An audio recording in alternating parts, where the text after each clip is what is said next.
Surajmal academy of informal education के विशेष सत्र में आपका स्वागत है। आज हम मनुष्य की विशेषता के बारे बात करेंगे। मनुष्य की विशेषता उसकी सोचने और समझने की शक्ति से संबंध रखती है।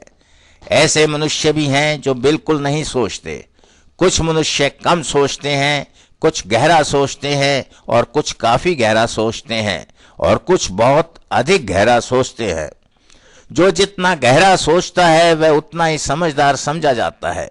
हर मनुष्य की उसकी अपनी सोच ही उसका लक्ष्य निर्धारित करती है। ये लक्ष्य ही मनुष्य के कर्म का कारण बनते हैं। कर्मों की उत्तमता के स्तर से मनुष्य को फल की प्राप्ति होती है। कई बार ऐसा लगता है कि फल की इच्छा ही कर्म को जन्म देती है। वास्तव में लक्ष्य की इच्छा कर्म को जन्म देती है और फल परमात्मा निर्धारित करते हैं। अर्थात कर्म के फल का निर्धारण कर्म की विशेषताओं पर निर्भर करता है और विशेषताओं को आंकने के लिए परमात्मा बुद्धि चाहिए। लक्ष्य, कर्म और फल के आपसी संबंध को समझना ही ज्ञान है।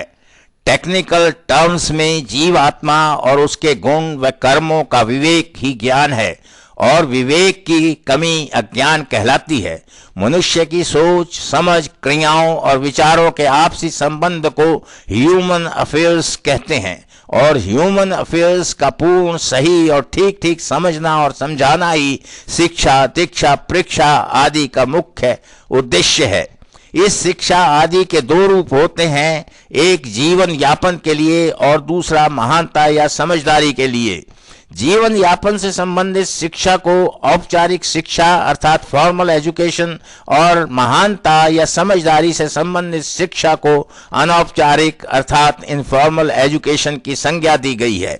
इनफॉर्मल एजुकेशन के लिए कोई अलग से स्कूल खड़े नहीं किए जा सकते और न ही किए जाते हैं। दूसरे स्कूल इनफॉर्मल एजुकेशन की ओर स्वाभाविक रूप से पर्याप्त ध्यान नहीं दे सकते। Surajmal academy of informal education ये शिक्षा प्रदान करती है। इसके अतिरिक्त ये एकेडमी शिक्षा संस्थाओं को इनफॉर्मल एजुकेशन प्रदान करने की प्रेरणा भी देती है और लोगों से भी सहयोग की अपील करती है। सूरजमल एकेडमी का संचालन श्रीमती सुदेश वशिष्ठ करती हैं। विस्तृत जानकारी के लिए एकेडमी से संपर्क किया जा सकता है। धन्यवाद।